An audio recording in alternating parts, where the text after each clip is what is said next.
Tila pagdududa ang naging tugon ng Malacanang sa letter of sentiment na humihiling na investigasyon laban kay First Lady Liza Araneta Marcos.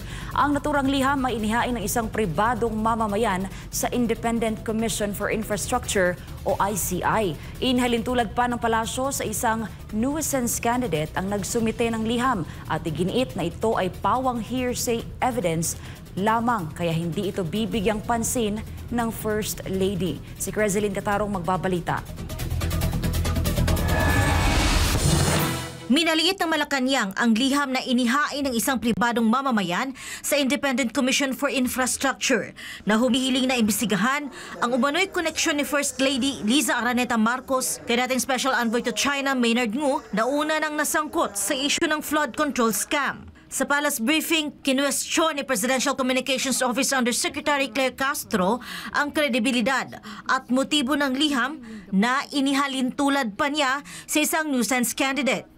Kung di tayo nagkakamali, ito ay nangangalang John Santander.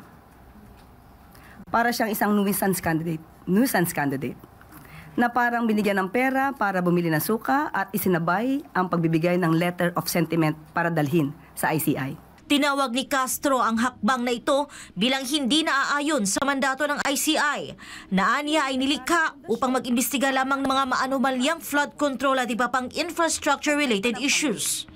Kung inyo makakahalubilo muli ang isang John Santander, maaari po ba niyong itanong sa kanya kung alam ba niya ang mandato ng ICI? Alam naman natin ang mandato ng ICI ay mag-imbestiga ng mga maanomalyang flood control projects at mga infrastructure. Sa pagsusuri umano ng Malacanang sa nilalaman ng liham at mga kalakip nito, iginiit ni Castro na wala rong malinaw na aligasyon patungkol sa maanumalyang flood control projects na nag-uugnay sa unang ginang. Mismo, ang mga attachments ay walang nag-uugnay at walang naipakitang anumang ebidensya na magsasabing merong anomalyang flood control projects na pinasok ang unang ginang.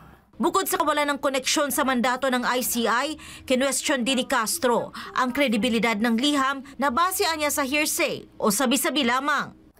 Alam po ba niya kung sino ang source ng kanyang mga sinasabi? Pangatlong tanong, siya po ba'y may personal knowledge sa kanyang mga sinasabi? Dahil kung walang personal knowledge, ito ay magsisilbing hearsay evidence. Giit ng opisyal, tila isang fishing expedition lamang ang pagsusumite ng liham upang siraan ang unang ginang. Sa kabila ng naturang usapin, iginiit ni Castro na nasa kamay na ng ICI kung anong hakbang ang kanilang gagawin. Ibinahagi rin ng Palace Press Officer na sabi ng First Lady ay hindi niya bibigyan ng anumang pansin ang nasabing issue dahil ito anya ay hearsay evidence. Nang tanungin kung paano niya ilalarawan ang ugnayan ng First Lady kay Maynard Ngu, nilinaw ni Castro na walang direktang pahayag ukol dito mula sa unang ginang.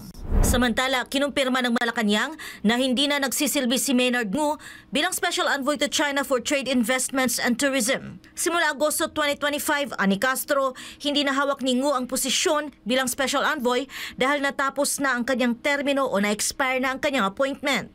Wala namang nabanggit ang palasyo kung sino ang papalit sa pwesto. Para sa Diyos at sa Pilipinas kong mahal, ito si Crezeline Catarong, SMNI News.